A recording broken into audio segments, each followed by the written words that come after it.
අපි මේකෙදි කතා කරන්න යන්නේ 2025 එළිවෙල ගානේ න්‍යාස කොටස. ඒකේ මුලින්ම දීලා තියෙනවා A B C කියන න්‍යාස තුනක්. ඊට පස්සේ A කියන්නේ පේර දෙකයි තීරු දෙකයි තියෙන න්‍යාසයක්. 2 A 3 1 කියලා. A ඉන්නස් පවතින පරිදි A හි අගයන් සොයන්න කියලා තියෙනවා. එතකොට සාමාන්‍යයෙන් 2x2 මැට්‍රික්ස් එකක් A සමාන A B C D නම් A ඉන්වර්ස් ලියන්න පුළුවන් මෙන්න මේ විදිහට. එකයට AD ඍණ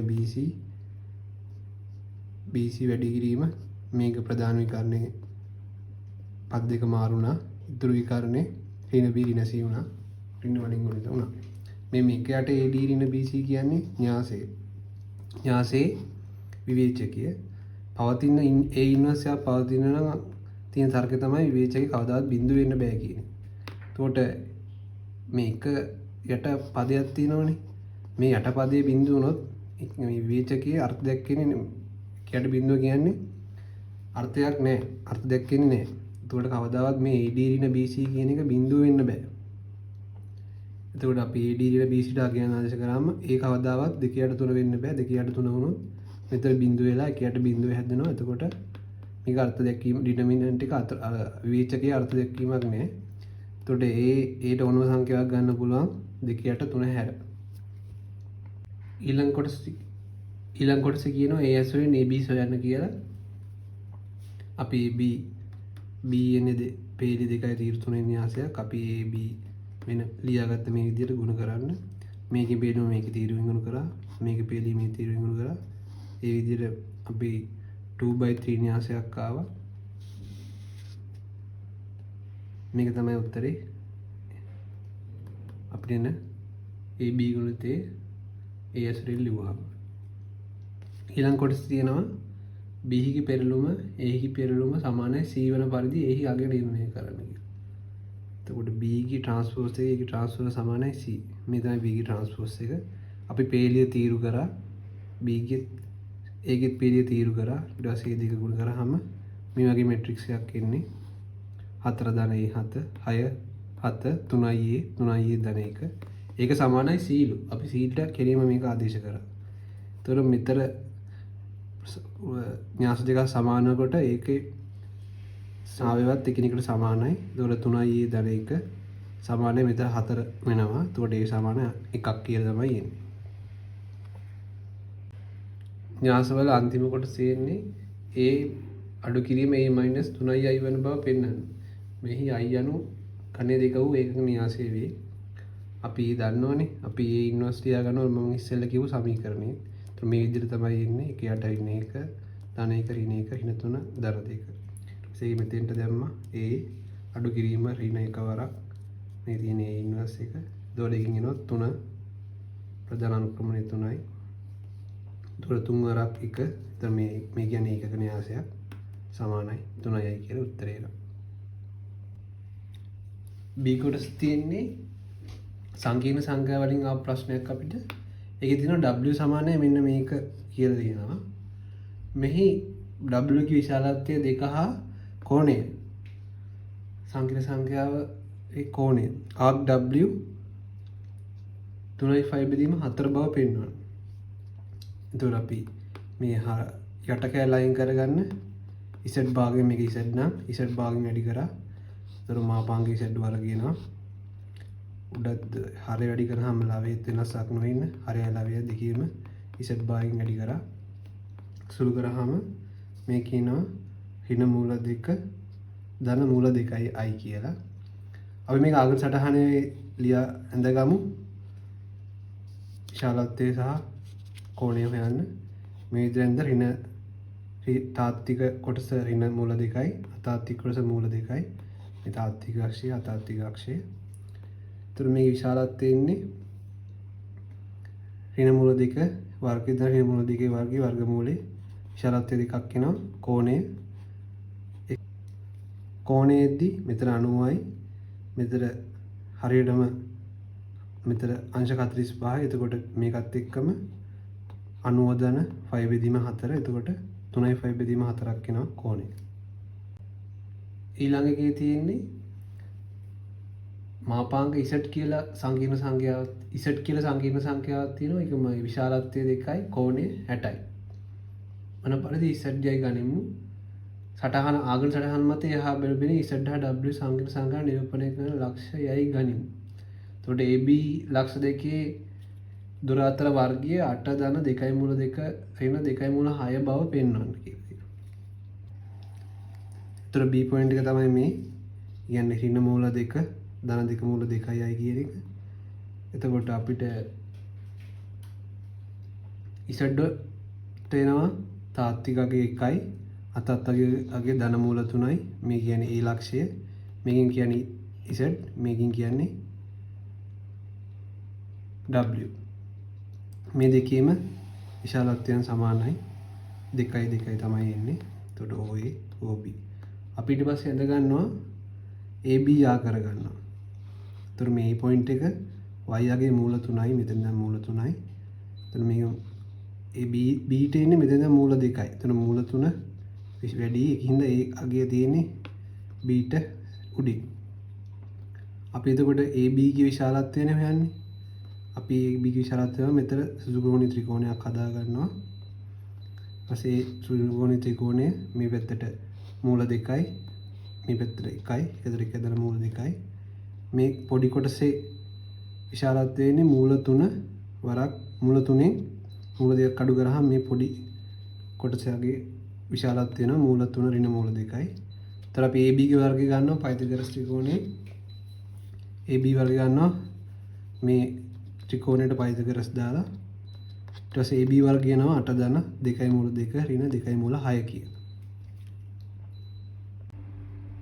ඊට පස්සේ කියනවා AB හි මධ්‍ය ලක්ෂ්‍ය CI ගනිමු. OAC ත්‍රිකෝණය භාවිතයෙන් sin වර්ග 5යි 5/24 1/8යි 4 ධන මූල 2 ඍණ මූල 6 බව අපෝහණය කරන්න. මෙහි O මූල ලක්ෂ්‍ය වේ කියලා තියෙනවා. මේ අපි ඉස්සර කොහොමද දියගත්ත ඒ මූල ලක්ෂ්‍ය.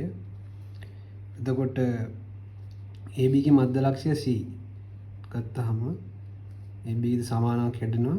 ඒතර OC යා කරාම අපි OC දිගටම යා ගල්ලා මේ පාද සමාන්තර විදිහට මේක රොම්බසයක් හදා ගන්නවා OADB කියලා.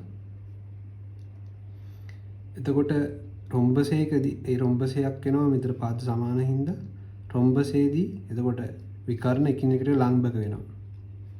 එතකොට අපි මේ කෝණීය සමානව සමච්ඡේදනය රොම්බසයේදී BOA කියන්නේ රොම්බසයේ අභ්‍යන්තර කෝණයක්. එතකොට රොම්බසයේ විකර්ණ වගේ මේ කෝණය සමච්ඡේදනය වෙනවා.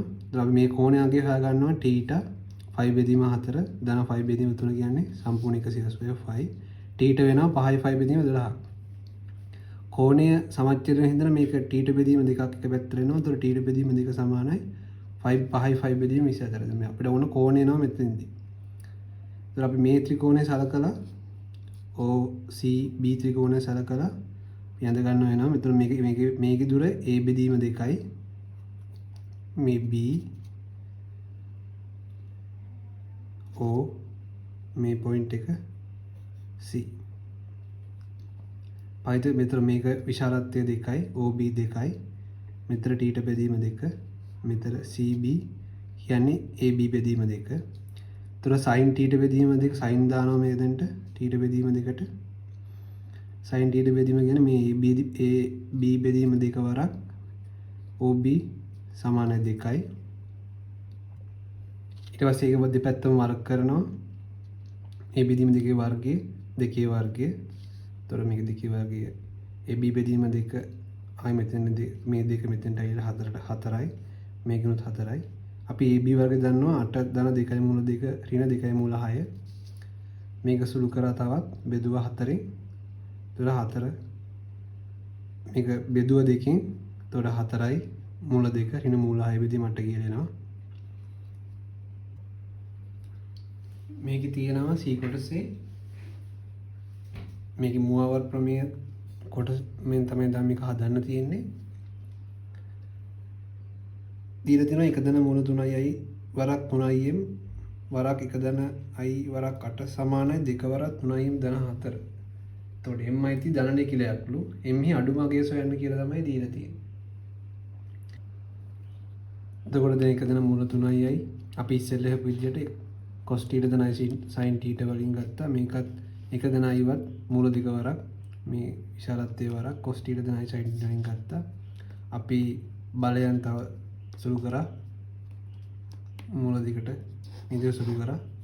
දැන් තමයි මුවවර ප්‍රමේය දාන්නේ. එතකොට මුවවර ප්‍රමේයදී මේ බලය මේ කෝණයෙන් ගුණ වෙනවා.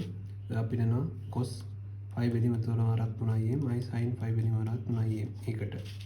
අනිත් එකට මෙතන 8 තියෙන්නේ cos 5 බෙදීම 4 8න් වැඩි වෙනවා.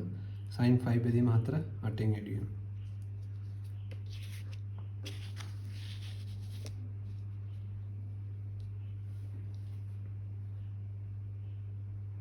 ඊට පස්සේ තවත් දුරටත් සුළු කරාම මේ වගේ තමයි ඉන්නේ cos m5 ධන i sin m5 cos 2i 5 i sin 2i 5 සමාන 2i 2 3im ධන 4 මේ වෙතස් සුළු කරාම 2 3im ධන 4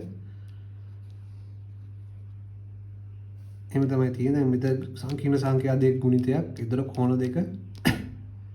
කෝණ දෙක එකතු වෙනවා. එතකොට cos m5 ධන 2i 5 sin m5 ධන 2i 5 මෙතන දෙවරක් 3i. එතකොට දෙකවරක් 3im ධන 2 3im ධන 4 බලය පොදු සාධකයක් විදිහට ගත්තාම මෙතන cos m5 ධන 2i 5 ධන i sin m5 ධන 2i 5 මේක ඍණ එකවරක් ඍණ 1 සමානයි බිඳු වෙනවා. ඒතර මේ කවදාවත් දෙකේ බලයක් බිඳු වෙන්න බෑ. ඒතර මේ ඇතුළ කොටස තමයි මේ කොටස තමයි බිඳු වෙන්නේ.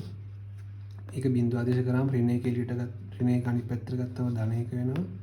ඒතර මේ ටික තාත්වික ධන 1ට සමානයි. ඒතකොට තාත්වික කොටස 1 වෙනවද? කියන්නේ කෝණෙ වෙනවා cos බිඳුවට තමයි 1 වෙන්නේ. sin කොටස බිඳුව වෙනවා. ඒතර sin බිඳුවයි. ඒතර cos සාධාරණ සමීකරණය දානවා cos m5 ධන 2in 2n5 ධන හරින සුළු කෝණේ බිඳුවයි. ඒතර nit නිකිල m ට එනවා 2in ඍණ 2 කියලා. ඒතර n එකගේ 4 එක වුණොත් මෙතන m බිඳුවයි m ධන නිකිලයන්නේ ඒක වෙන්න බෑ. 2 වුණොත් 2 2 4 4 2 2 ඒතර m ට 2ක් කියලා එනවා මේ පැත්තේ. මේකේ sin ට සාධාරණ සමීකරණය දානවා m5 ධන 2i5 n5 ඍණ 1in බිඳුව මේකෙන් ධන මේකෙන් නිකිලයක් m සමානයි n ඍණ 2 මේකෙන් n සමාන 1 වුණොත් m ට ඍණ 1 වෙනවා. ඒක වෙන්න බෑ. m ධන නිකිලයක් ඉඳ m n ට 2 දැම්මම බිඳුවයි ආයි මේ එකත් වෙන්න බෑ. n සමානයි 3 වුණාම m ට එකක් එනවා. අවමගිය මෙහා පැත්තේ අවමගිය මෙතන m සමාන 1යි මේ පැත්තේ m සමාන 2යි. ඒතර දෙකෙන්ම අවමගිය m සමාන 1යි. එක තමයි ගන්න පුළුවන්.